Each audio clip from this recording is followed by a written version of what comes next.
Now let's discuss that further with Tony Gosling, historian and investigative journalist joining us from Bristol. Mr. Gosling, welcome back to Press TV. My question, how do you interpret Hamas's rejection of Steve Witkoff's claims, especially given that mediators reportedly welcomed Hamas's position, saying that it was constructive and positive? Well, you have to ask what he means by this is not in good faith. This is Witkoff I'm talking about.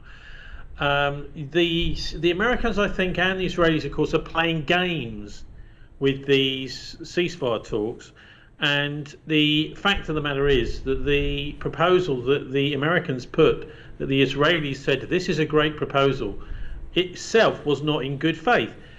One of the things that, I want to hear details about what is in these ceasefire agreements. What is so bad about them? What is so good about them?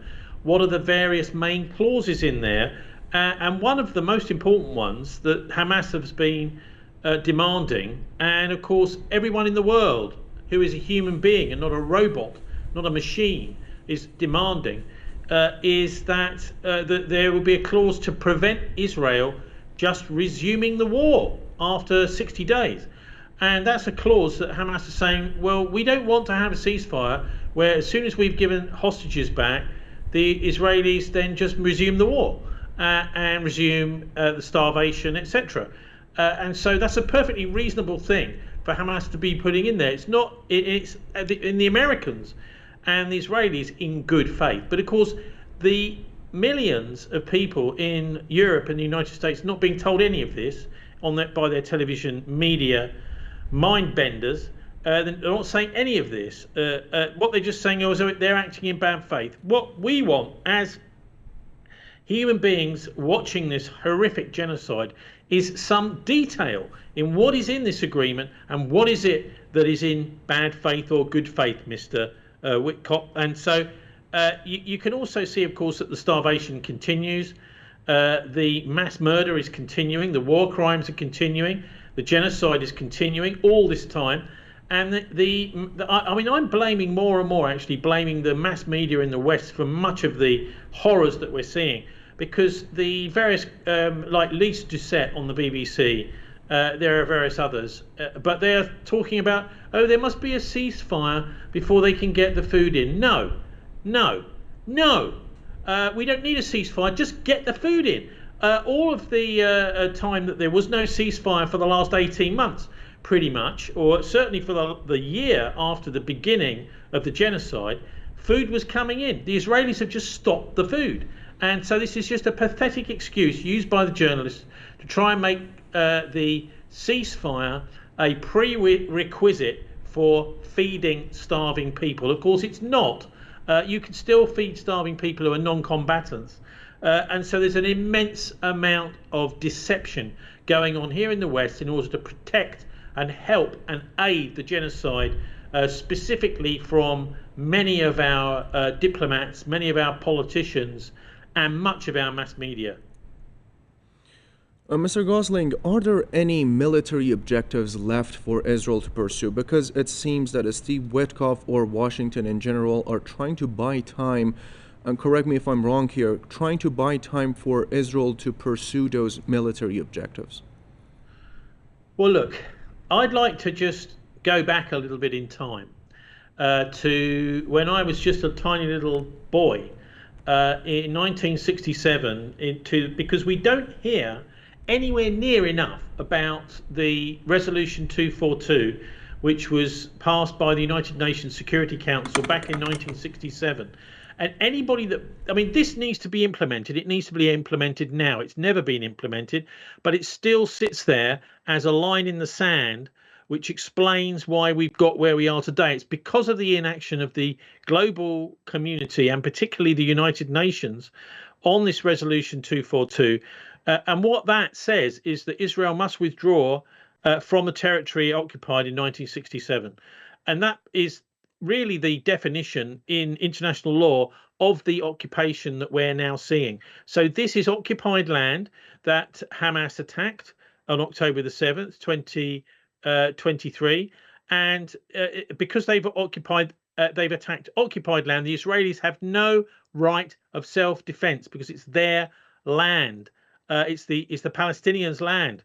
So the Israelis shouldn't have been there in the first place.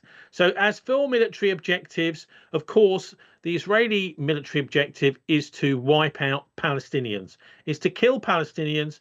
And if they will not move out of the real estate that the occupation wants to occupy, then they'll just simply find some way of slowly killing Palestinians.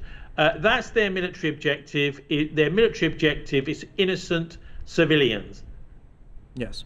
Mr. Gosling, my final question, with Hamas right now insisting on a ceasefire that fully halts Israeli aggression against Gaza and Israel pushing to continue its war, its genocide, even after the exchange of prisoners, is a meaningful agreement even possible between the two? Well, look, it's become clear to the whole world that it's very much like Noam Chomsky and others from Massachusetts Institute of Technology described back in the 1980s and particularly the 1990s. He was talking about the peace process as not about peace and not even a process. All it is a public relations exercise in order to con the public around the world into thinking that they want peace. They don't want peace. They're not interested in peace. And anyone observing this with a modicum of intelligence can now see they're not interested in peace at all. The only way it seems to me this is going to be finished is either if there is a military threat, a very powerful economic threat to Israel, or, and the far best, I think, way of doing this now is to have a international force, whether or not the United Nations Security Council approves it or not. And of course, the West is quite used to big interventions like the Iraq War, which are not approved by the United Nations Security Council. So a military force in maybe the Chinese, the Russians could be involved in something like this. There are many countries around the world. The Irish, what about the Irish army?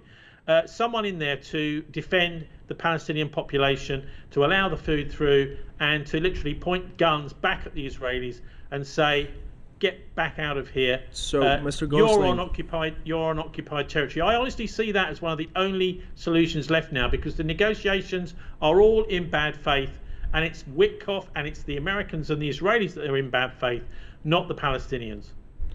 So there is no possible way to defend Palestinians and Palestinian people's right without a military intervention. Look, it's starting to look that way, isn't it? That's what the United Nations was set up to do. We've had many military interventions by the UN to save people's lives, not least of which was the NATO intervention in the former Yugoslavia.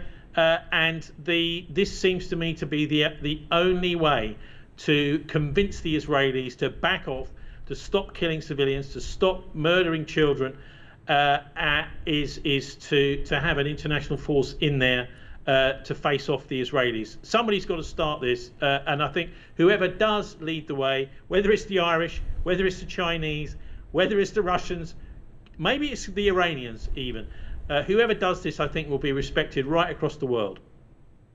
Tony.